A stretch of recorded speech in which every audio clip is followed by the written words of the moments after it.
Hello and welcome to your digital Dayton Metro Library.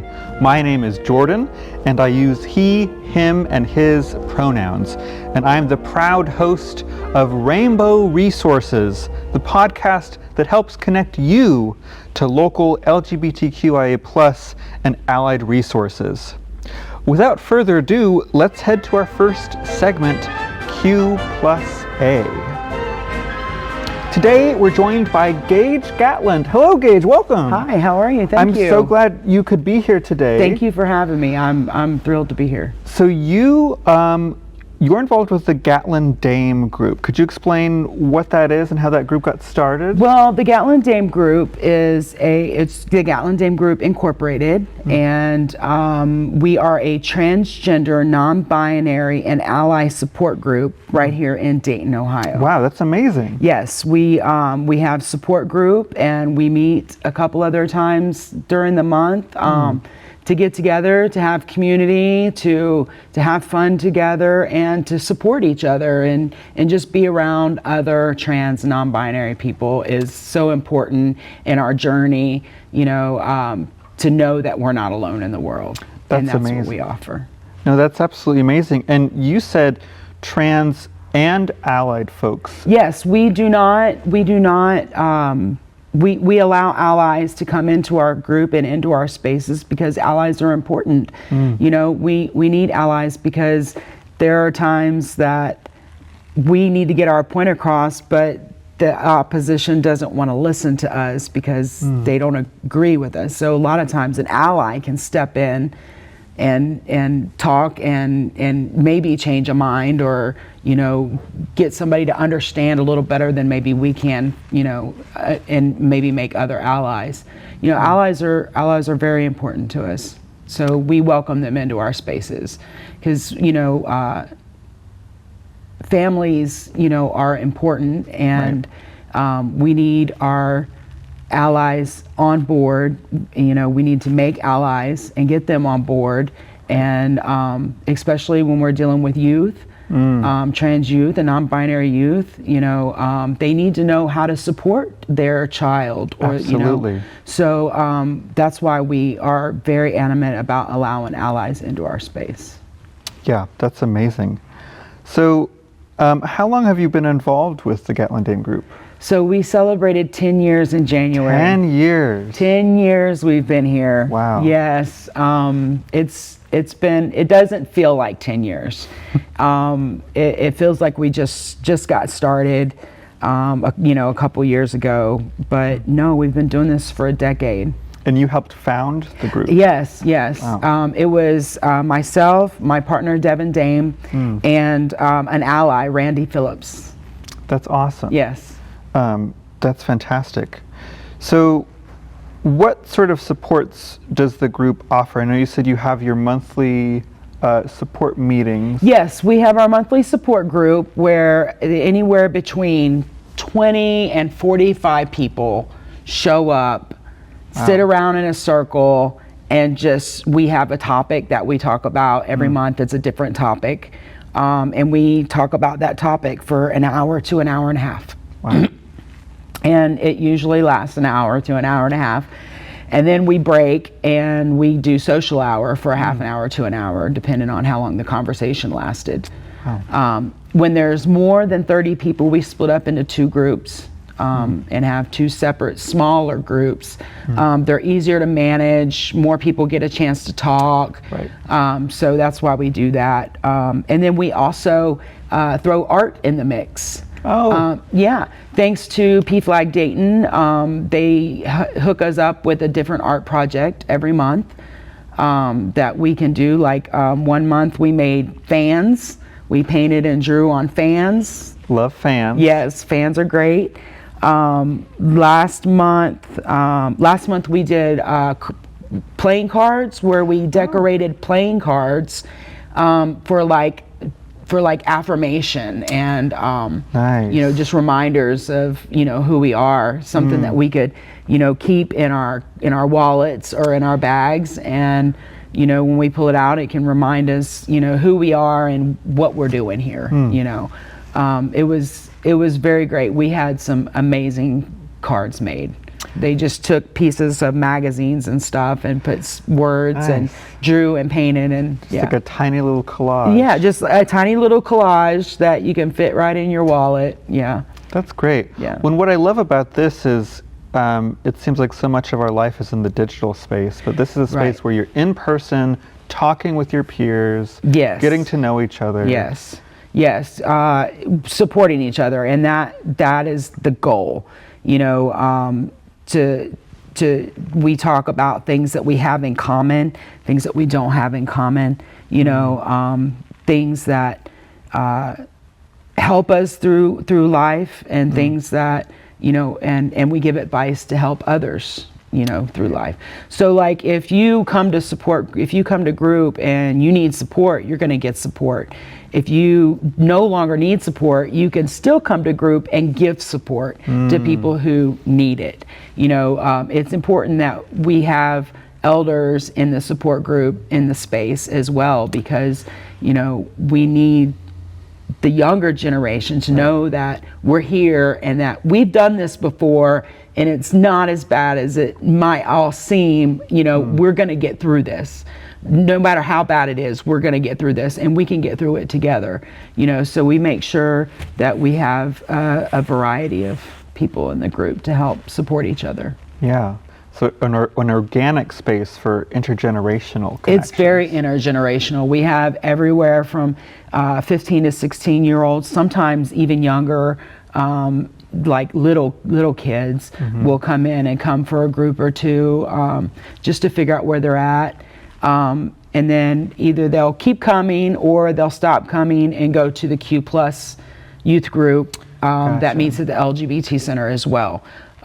So a lot of them end up crossing over and going to that instead of parents bring them. Their parents bring, Nice. So we also would like to offer the space to the ally parents who would like to come to group, just to learn and be a part of the community, to learn how to better care for their transgender youth. Right. While their trans youth go to Q+ youth group, the allies can come to our group and be involved. That's fantastic. So this sounds like such an impactful, meaningful group. Could you share a time, like a memory you have where you saw that the Gatlyn Dame Group was really making a difference in the community? You know what, Jordan? We see a difference every month. We see people come into our group sad, confused, just distraught. And within their first group, after their first group, they're leaving with a smile on their face. They found home. They found a place where they can belong, where they can be their authentic self and not be judged for it. Wow. You know, and be around other trans people.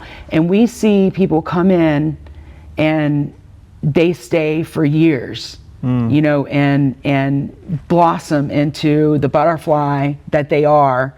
You know, so we see the change in just about everybody who comes to group. Just about every single person who comes to group is a victory story. It's a story of resilience and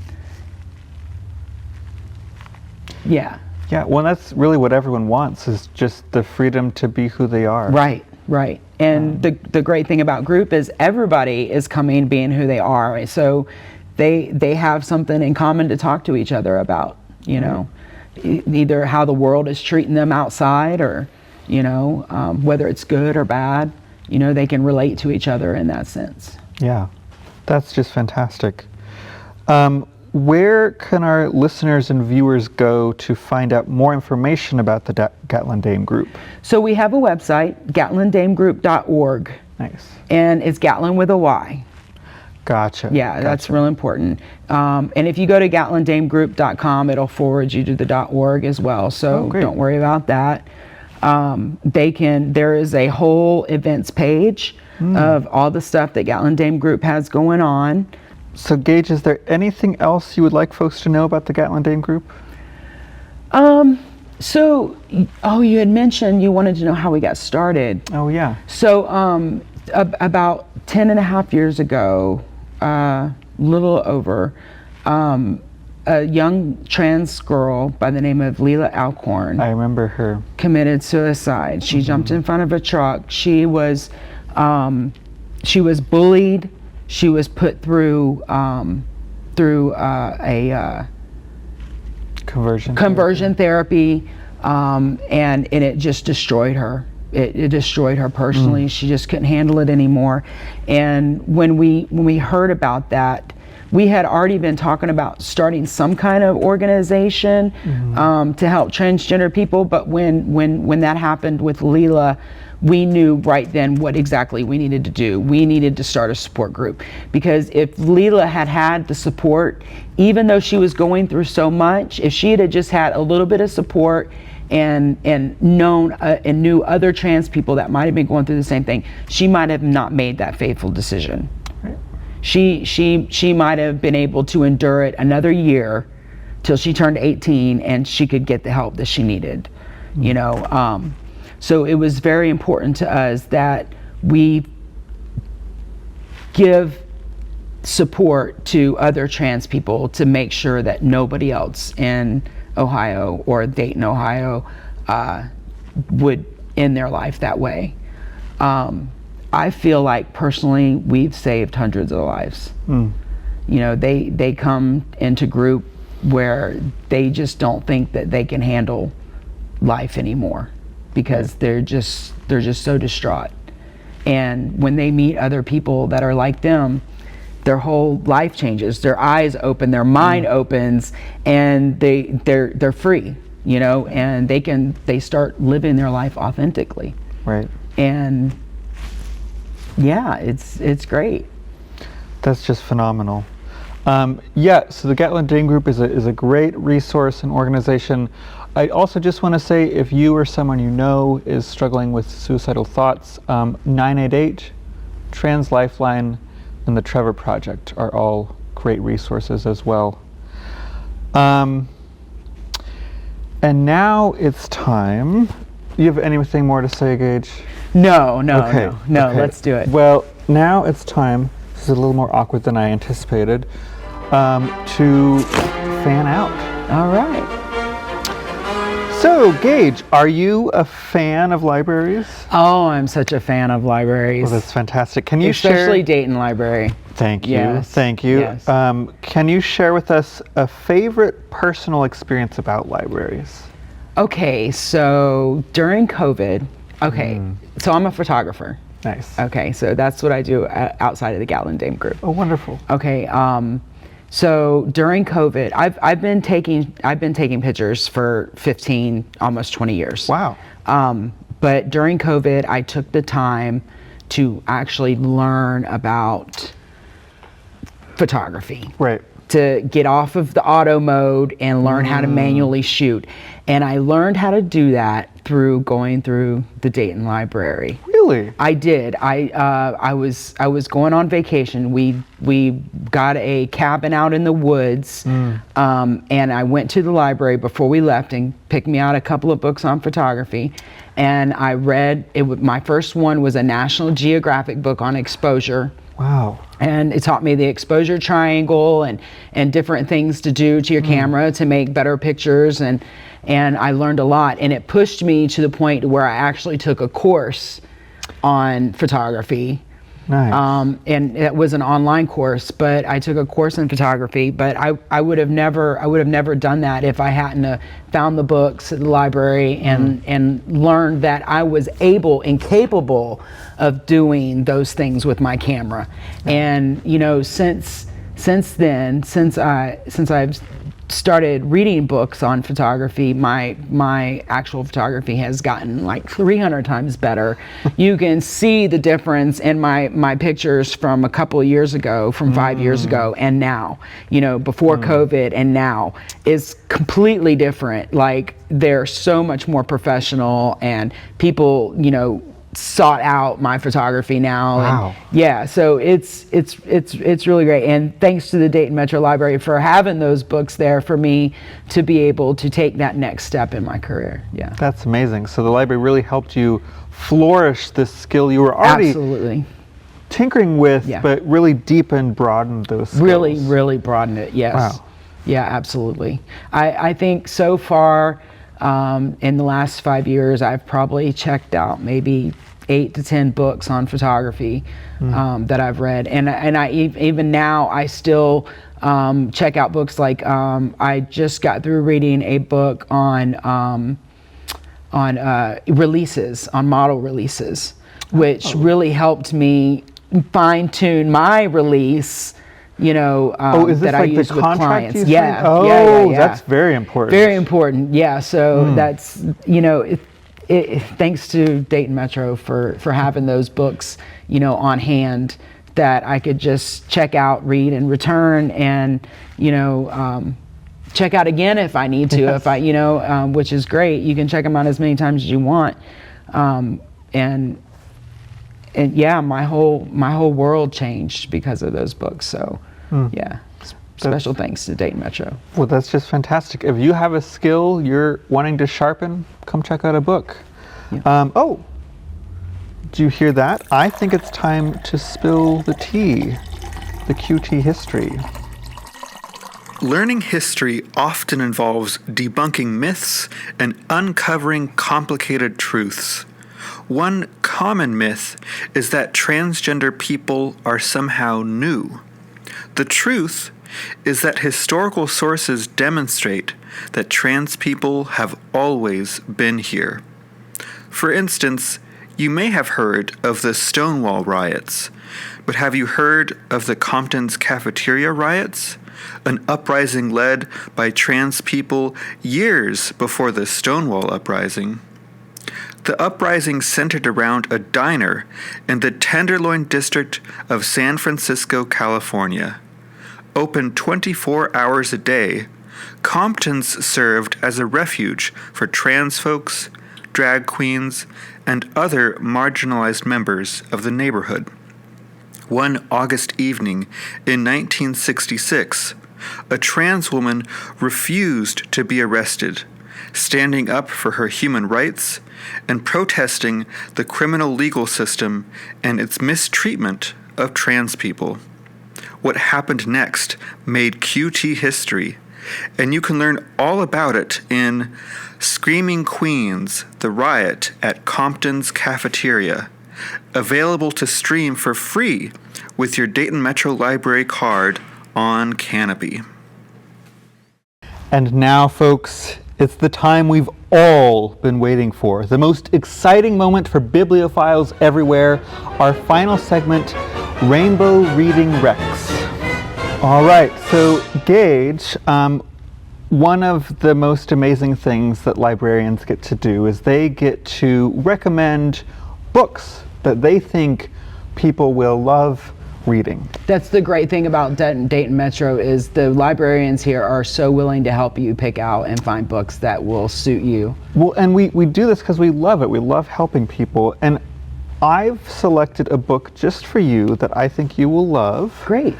So we are going to go to our grand reveal now.